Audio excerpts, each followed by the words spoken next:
Good evening. Welcome to our Wednesday night Bible class. I'm glad that you're able to join us in this format because of the storm that's coming through. We decided to go ahead and record the Bible class and upload it to the Elmore YouTube site.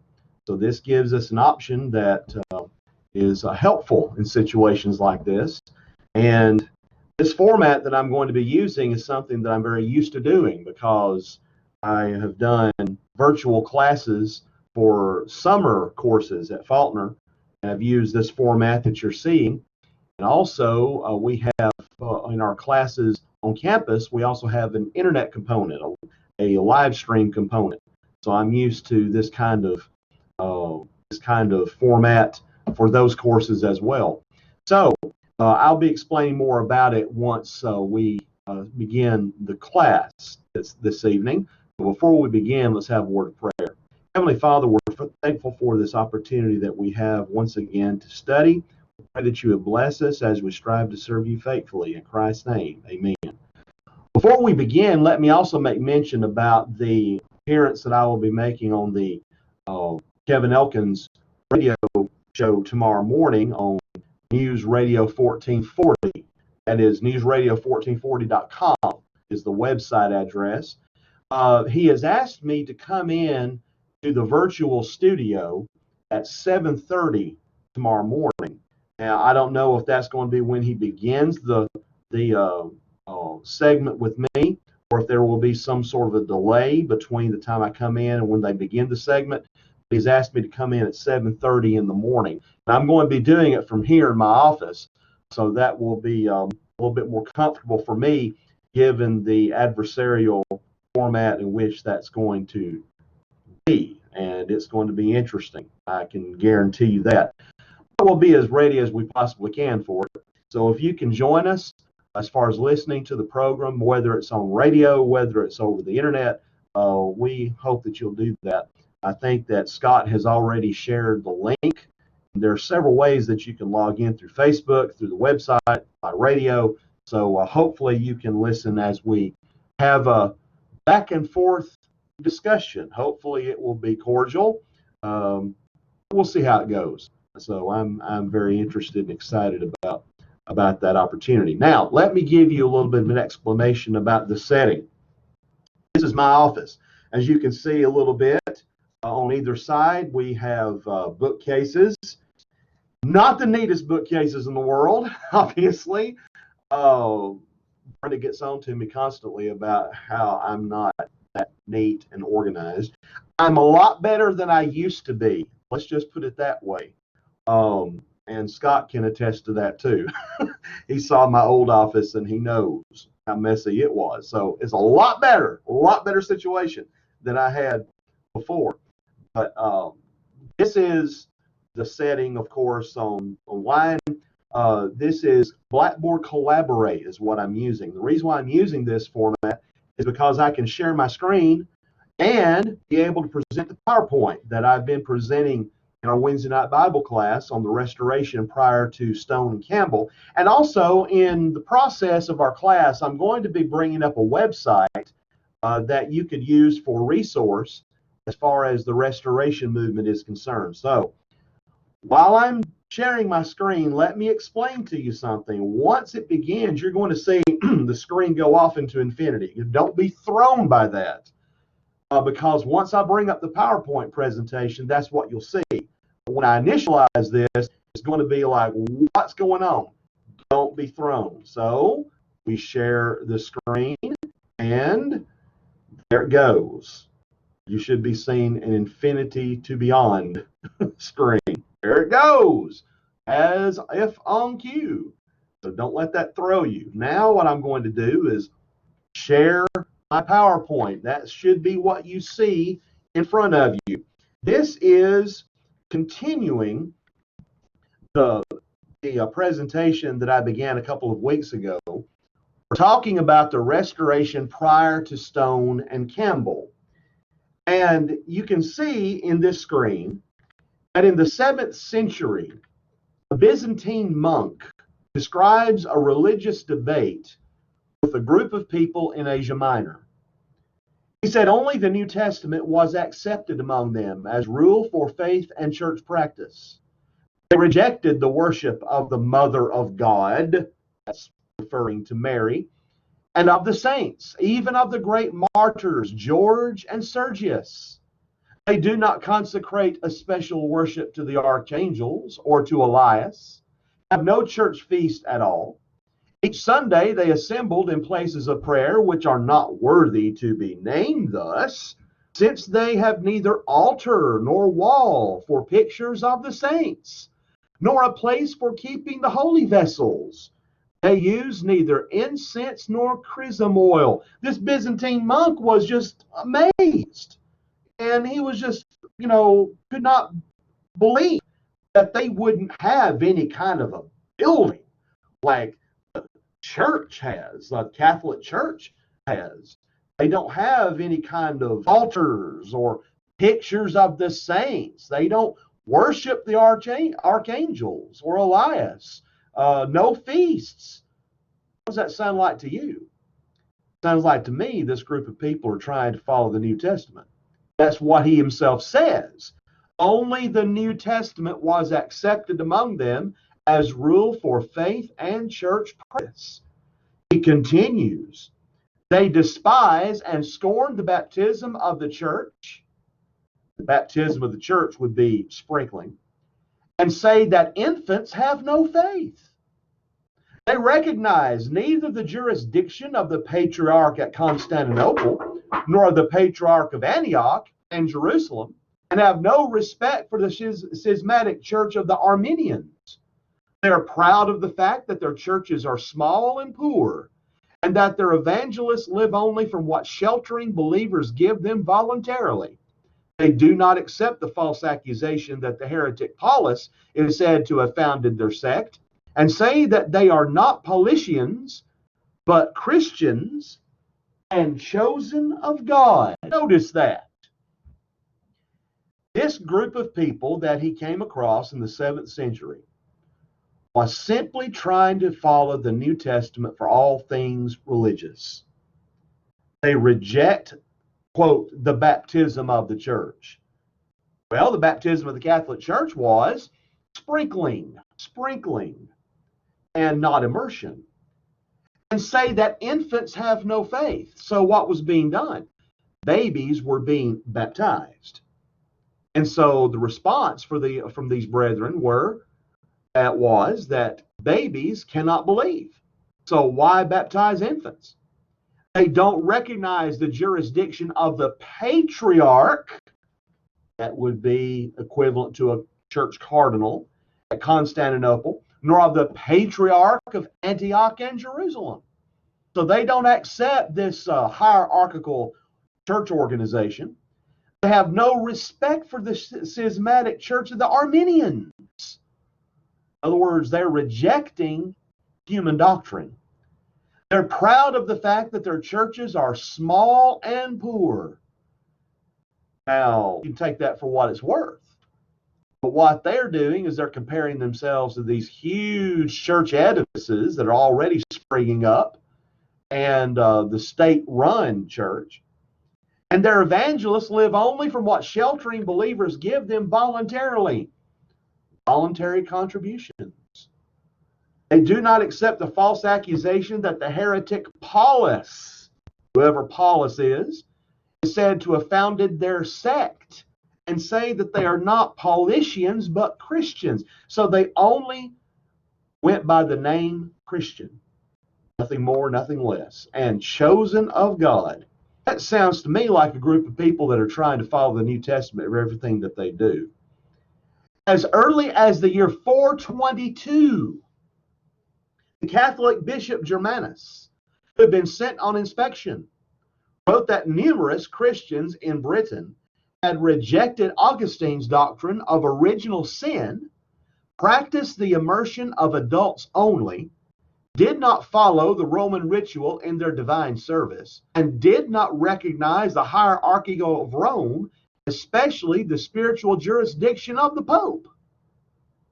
So you've got this situation where as early as the 5th century, 422, there were people that were rejecting Catholic teaching and were simply trying to follow the New Testament. Well, we talked about Alexander Campbell and Barton W. Stone in the process of our study. Alexander Campbell was born in 1788. He came to America in the year 1809. He was baptized by Matthias Luce in 1812. And he joined Barton W. Stone and others preaching the message of the Restoration in 1832. Well, we've seen from our presentation in this segment that the Restoration predated both Alexander and his father Thomas, and predated Barton W. Stone. It goes all the way back to the first century. Because in essence, that's what we're talking about. The Restoration prior to Stone and Campbell, we're talking about when the pure seed, the Word of God, is planted in a good and honest heart. It will always produce the same thing it produced in the first century, which is a Christian. If it's planted in a group of individuals, it will always produce a New Testament church, and it will not produce denominationalism. Now, if you mix the Word of God with the creeds and doctrines and opinions of men, then what you'll get will be denominations and denominationalism. I want you to look at this chart. This illustrates the historic evolution of major modern Christian, quote unquote, denominations. You notice, starting over here on the left, you had in the first century the problems that the church faced: pagan mysticism, the Roman imperial cult, Neoplatonism, and Gnosticism. Christianity, the apostolic age, is what was the original church from 30 to 100 AD. Well, you had the situation where all of these factions, all of these teachings affected individual congregations. The church at Colossae, for example, was being affected by a witch's brew of different false teaching that the Apostle Paul was fighting against. And then that evolved to the time where you come to the books of 2 Peter and Jude, and you find that whereas in Colossians they were practicing rigid asceticism, a denial of the flesh, now by the time you come to 2 Peter and Jude, they are throwing caution to the wind and being hedonistic almost in their lifestyle. This is written to the same area, the same group of Christians that the church at Colossae was located in. Then you fast forward several years later to the time where John writes his epistles. And what do you find? Written to the same general area, the same kinds of Christians that were addressed in the book of Colossians and also in 2 Peter and Jude. By this point, the false teaching that had existed in that area had now morphed once again to the point where instead of a rigid asceticism or a hedonism, now they were saying, well, if all flesh is evil and Jesus Christ came to the earth, that means that Jesus Christ did not have a body of flesh. If he were to walk on the seashore, he would not leave any footprints behind. And so there were those who were denying that Jesus Christ had come in the flesh. That was what we would call proto-Gnosticism. Gnosticism didn't become full-blown until the 2nd and even 3rd century, when you find Gnostic writings that claim to be part of the inspired Word of God, and they're not. They're patently false. What they're doing is they're promoting this kind of system where you achieve all of this knowledge. It comes from the word gnosis, which means the knowing ones. All of this knowledge go up this hierarchical ladder system until you reach the pinnacle of your knowledge. And it's all hidden. You've got to get this secret knowledge. That's something that characterizes the Gnostic writings. They talk about secret knowledge quite a bit. So Gnosticism was a major threat to the faith, and it was the final outcome of the false teaching that had been circulating in Asia Minor that both Paul, Peter, and also Jude had tried to fight against. So you have that at work. Pagan mysticism was constantly plaguing the church. Corinth is one example of where you have paganism and mysticism that is a constant threat to Christians and to the congregation. Neoplatonism, which really emphasizes human wisdom above the wisdom of God. And then, of course, the Roman imperial cult, which worshipped Caesar, which had its culmination toward the end of the first century with the Emperor Domitian, whom I believe John is identifying as the beast, Romans chapter 13, that rises from the sea. The Caesar that would rise up, who would be the personification of the beast, would be Domitian. And there would be an imperial cult, the land beast, that would give him power, that would enforce emperor worship. So you have all of that affecting the church in the first century. And then by the time you come to 325, you have Constantine. Emperor Constantine legalizes the Lord's church. He institutes it as the church which everybody ought to be a member. He is baptized, and his legions, his soldiers are baptized, but the legend is that when they were immersed, they would hold their right hand out of the water because they did not want their sword hand to be baptized. It was dedicated to Rome. So there's a question as to how sincere their conversions were. But Constantine's Romanization of the church leads eventually to what we see developing from about 325 to 1500, the Roman Catholicism that takes place. The Eastern Greek Orthodox Church was a split away from the Romanization of the church. There was a difference in several key points, one of which, do you recognize the Pope?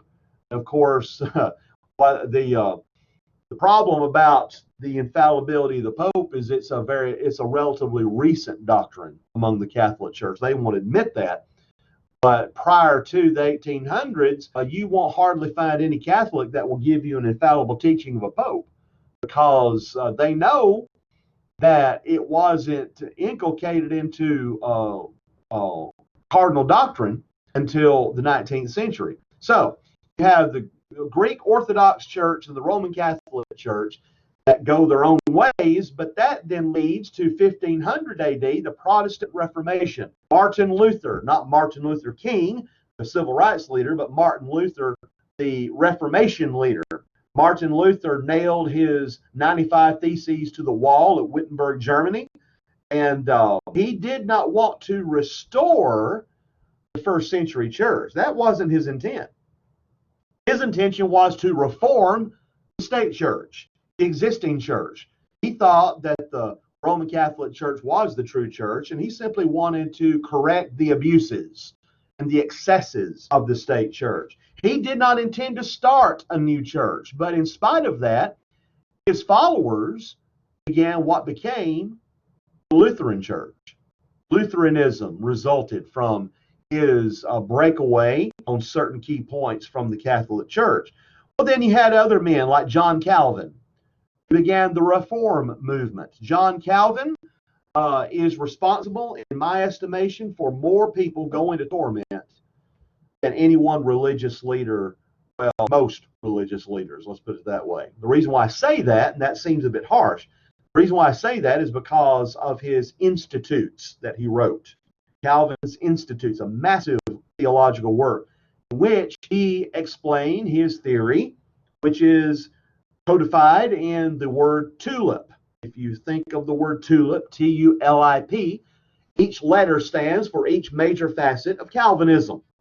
Total depravity, unconditional election, limited atonement, irresistible grace, perseverance of the saints. So all of those pillars make up Calvinism. And today, most Reformation churches, most denominational churches, will accept some points of Calvinism, but not all. It's interesting, though, in the Southern Baptist Convention, they are having a major ongoing discussion as to how much Calvinism shall we accept. I may have told you this before, may not. I attended a high school reunion.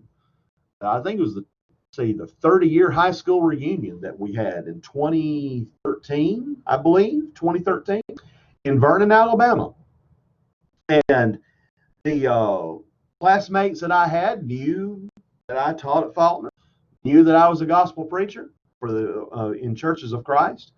And I had two people come to me separately and ask me what I thought about the current controversy that was going on in the Southern Baptist Convention about Calvinism.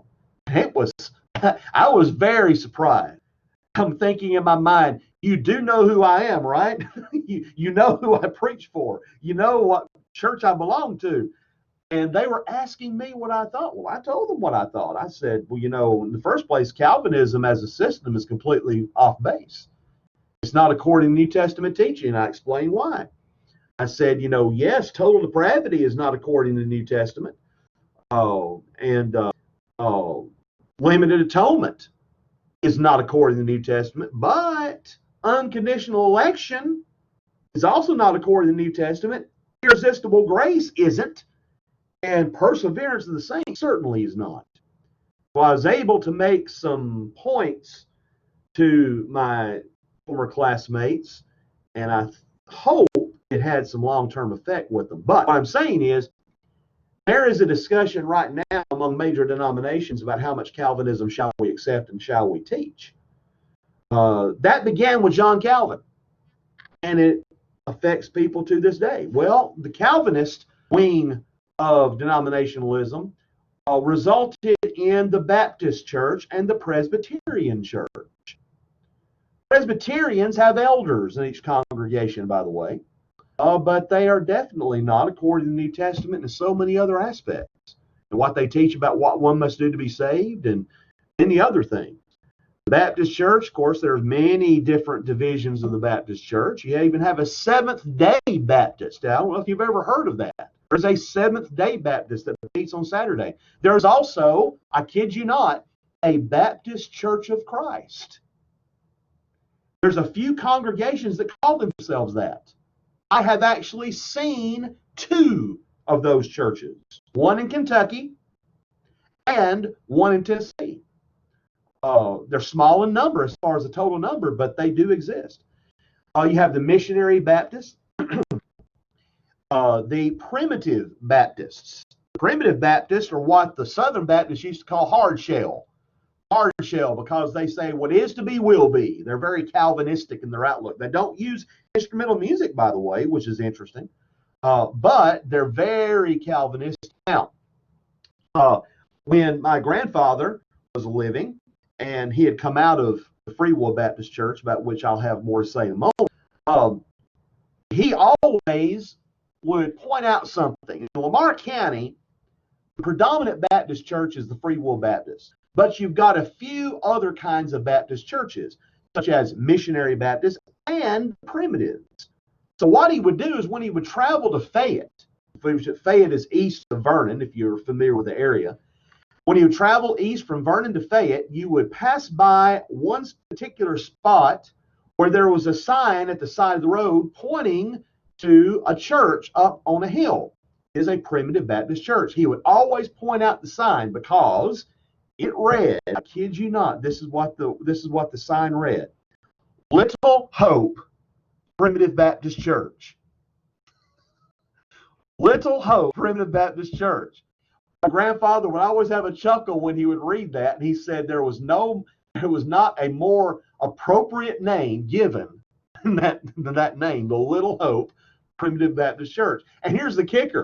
At the bottom of the sign, it said meeting on the second and fourth Sundays of the month. I mean, why not?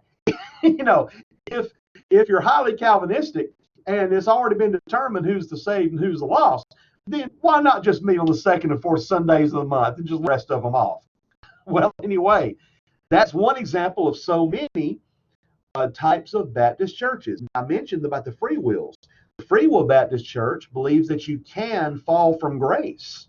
That was the church to which my grandfather belonged until he was in his 30s, when he obeyed the gospel and became a gospel preacher, and he preached for over 40 years before his passing. The Free Wills believe you can fall from grace. So all of those Baptist churches resulted from the teaching of John Calvin. Then you have what's called the Unitarian Church. I don't know if you've ever seen a Unitarian church. I have seen one in my life.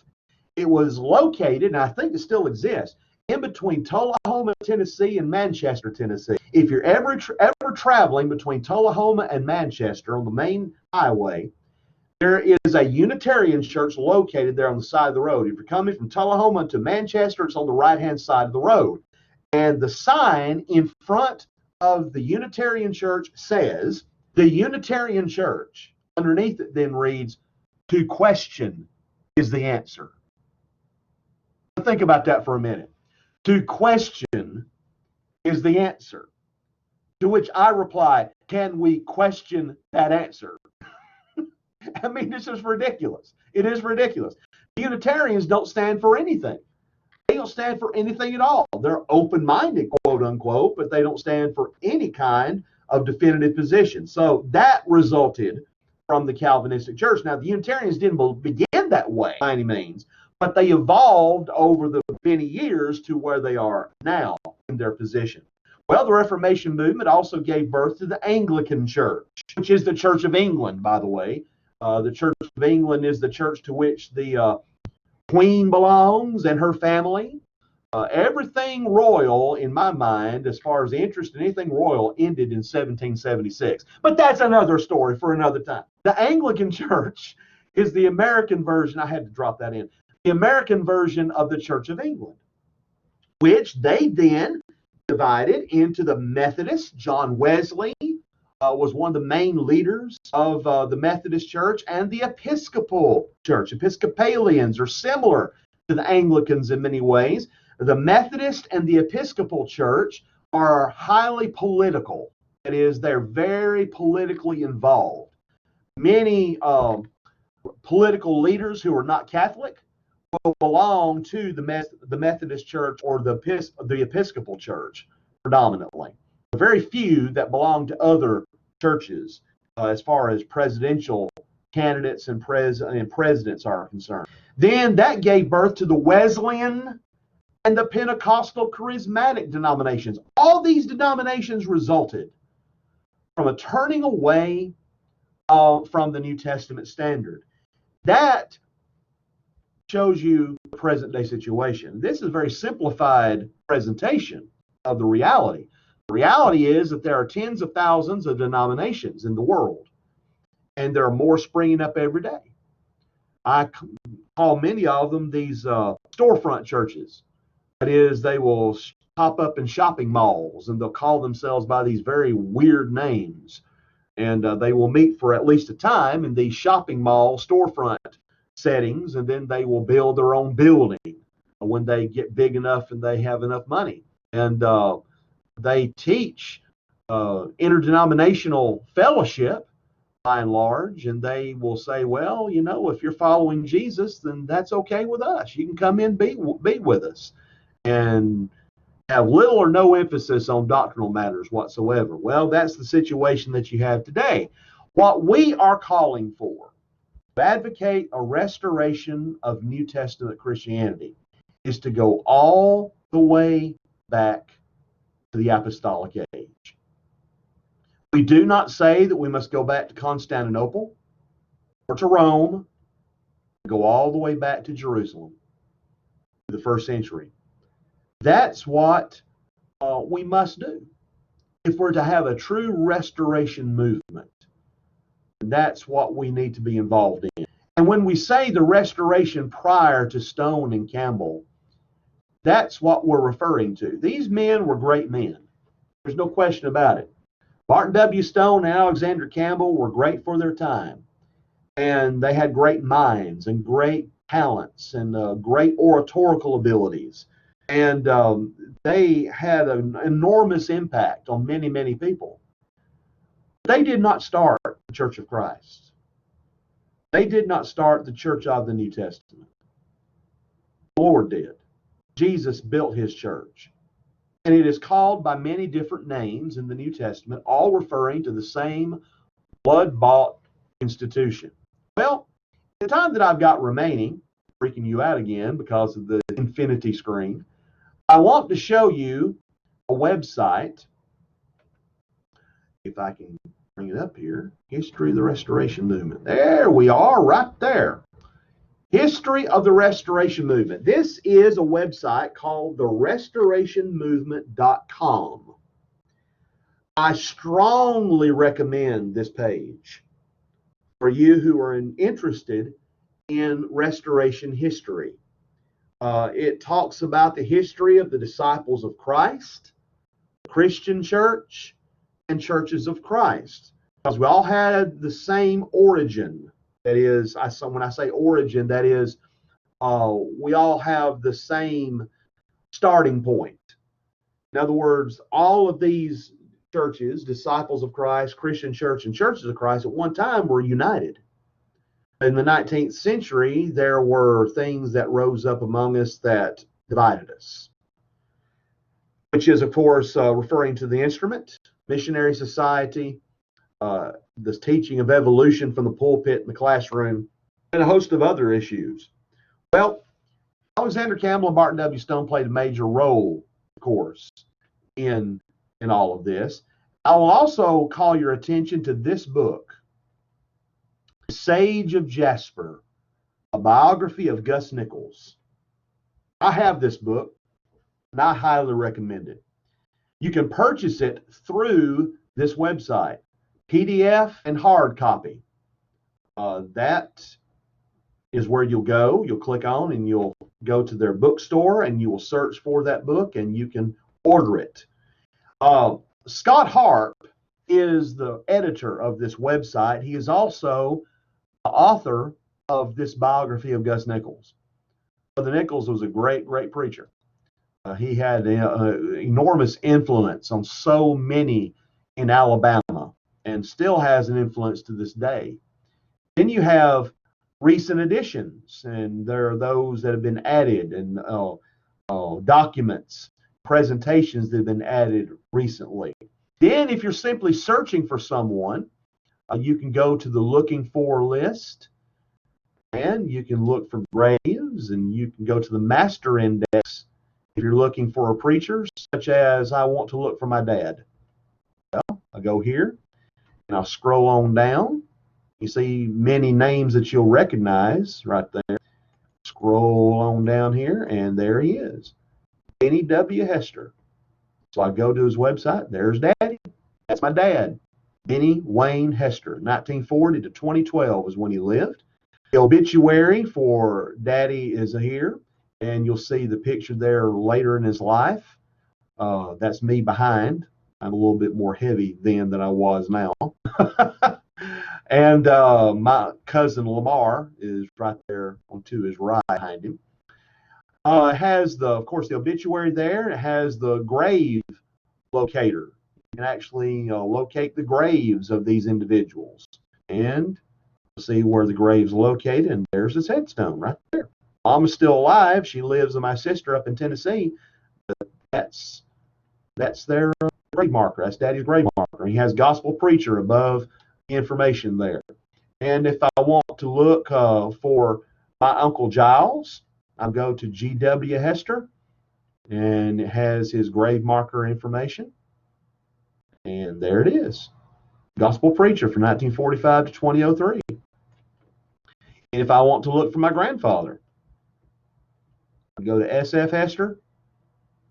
And there's his bio right there, 1908 to 1982. And you scroll on down. It's a very lengthy bio from my Uncle Guy. And there's his locator. There's his grave marker right there. Both he and my grandmother are buried there in the Christian Chapel Cemetery. And on the bottom, you can't hardly see that. It says they are members of the Church of Christ. Notice they are, not they were. They are members. Talking about, of course, the church that will be in existence until the end of time. And you can look for many other gospel preachers on this website. Go to, let's scroll up here. Go to N. Gus Nichols. There's the biography information for Gus Nichols. Bunyan Augustus Nichols was his name, 1892 to 1975. That's when he passed. Biographical sketch on the life of Gus Nichols. Obituary as it was read. Gus Nichols as I Knew Him by Rex Turner. William Woodson is one who they include there. The Power of One. This is Flavel Nichols. This is an interesting article. Let me read this. During the war between the states, a young woman learned the truth and obeyed the gospel. Her sweetheart, J.H. Holbrook, was a Confederate soldier. He was captured by the Union Army and kept a prisoner in Michigan until the war was over. He was given a ticket to Nashville, Tennessee, and $2.50. From there, he returned to Centerville and found what was left of his home and family. He found his girlfriend, and they were married. His wife studied the Bible with him, and he soon became a Christian. He thought the truth was so good and so simple that he began to teach and baptize many of his friends and neighbors. He began to preach, but he recognized his need for more training. So he came to the original Mars Hill Bible School, taught by T.B. Larimore. By the way, you can link there, T.B. Larimore, if you so choose. Upon completing his studies there, instead of going back to Tennessee, they moved farther south, coming into Walker, Marion, Fayette, and Lamar counties in Alabama. One of his many converts was Charlie Alexander Wheeler, and again, you can link to that. His wife taught him to read from the Bible. Along with his wife, C.A. Wheeler obeyed the gospel and soon began preaching to others. He started more than 100 congregations and baptized more than 6,000 people. But wait, the story is not ended. One of those 6,000 was my father, the late Gus Nichols. 12,000 were baptized under his preaching. Among those baptized by Gus Nichols, no one knows nor can know how many began to preach the glorious gospel of Christ, but I personally know several. I, Flavel Nichols, am one whom he baptized and whom he encouraged to preach the truth. And under my preaching, about 3,000 have been baptized. A few among them preach the gospel also. Only eternity can reveal the total results of the conversion of that one girl nearly 150 years ago. The results are not yet in. But this shows that 21,000 people have become Christians through the single thread in the fabric of her influence. Go and do likewise. You are important too. Dear reader, if you go to heaven, others probably will be saved by you. What knowest thou, O man, whether thou shalt save thy husband? Or how knowest thou, O man, whether thou shalt save thy wife?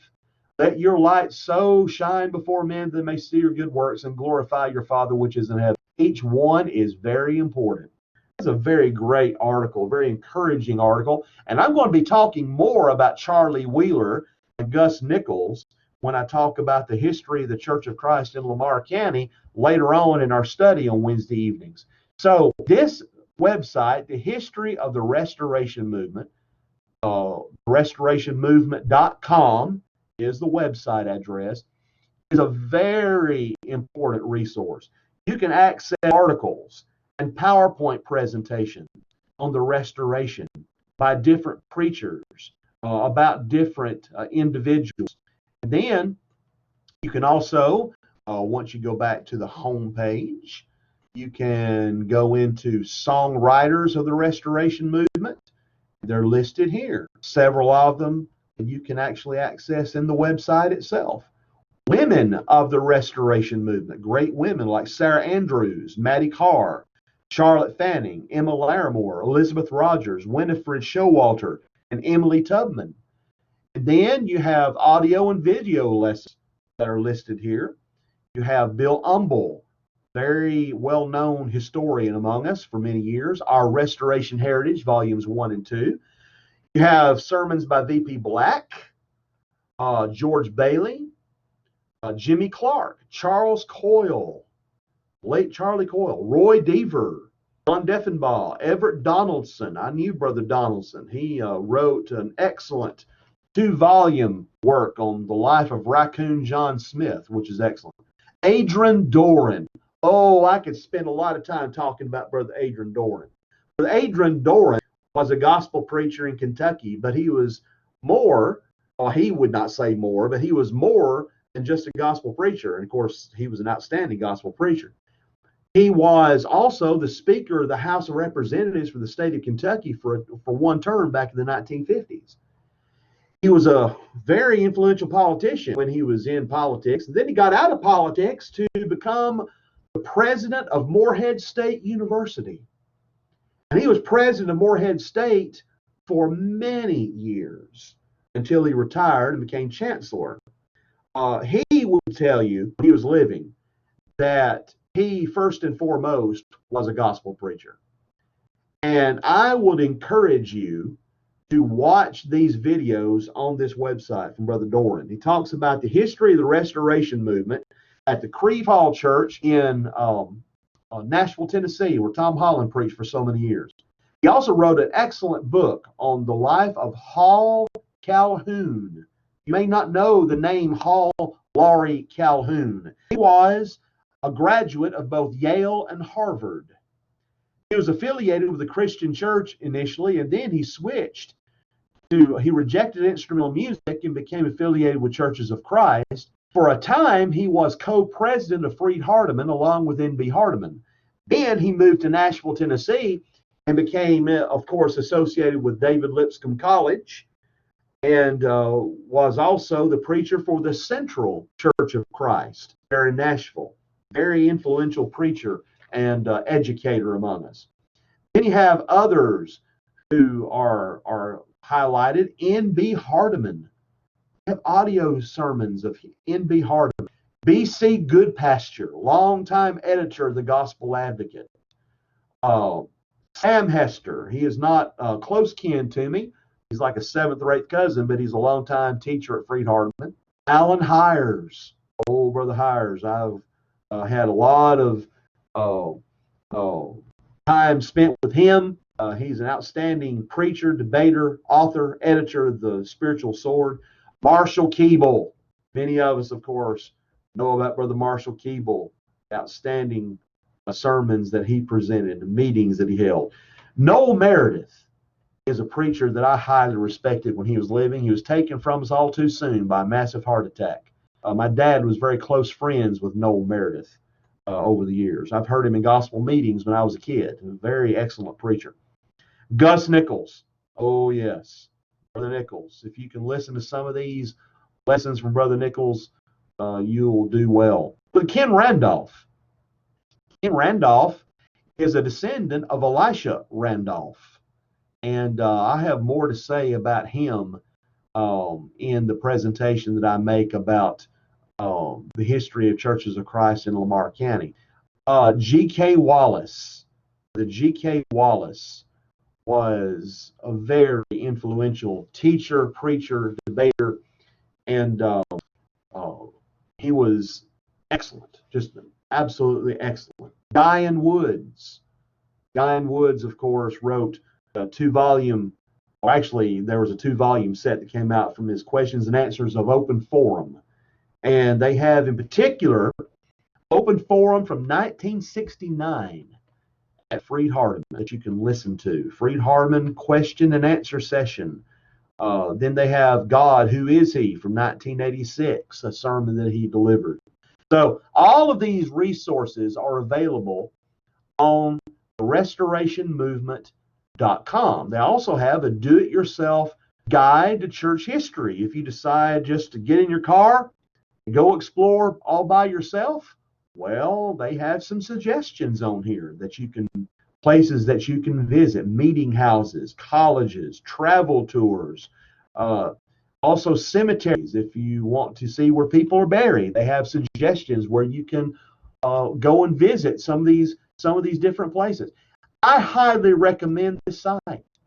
You need to bookmark it on your computer and utilize it for your own study and your own well-being. And I would encourage you to do as much digging on as many different aspects of the restoration movement as you possibly can. The Mulkey Meeting House that I've mentioned to you before, Old Mulkey, they have an entire page on the restorationmovement.com devoted to the Mulkey Meeting House. And they have, of course, the history of it, the historical sketch. Now, all you who believe as I do, follow me out the west door. Saturday morning, November 18th, 1809. A congregation of some 200 Mill Creek Baptist Church had gathered for the last time. The words of John Mulkey were like a broad axe, splitting the timbers of the Baptist traditions from top to bottom. So that is on that page, restorationmovement.com. Well, let me get out of sharing my application, and I can get down here. Well, let's see. Stop sharing. There we are. Now we're back. I hope that this has been helpful. It's been sort of a different kind of format, a different kind of presentation, but this completes the study of the history of the Restoration prior to Stone and Campbell. And then we can segue into some other aspects of Restoration history. Next Wednesday night, Lord willing, I intend to present a presentation on Restoration leaders and eschatology. What is eschatology? It's the doctrine of the last things. We're going to be looking at what Restoration preachers had to say about it and some controversies that arose about eschatology in the Restoration movement. So I hope that you'll be with us for that next Wednesday night. Hopefully there's not going to be another major storm that'll come through and we'll be able to meet at the building. But I'm glad that you've chosen to be with us in this format at least. And I hope to be able to see you. We hope to be able to see you next Sunday, next Lord's Day, and also next Wednesday evening. Until then, may God bless you.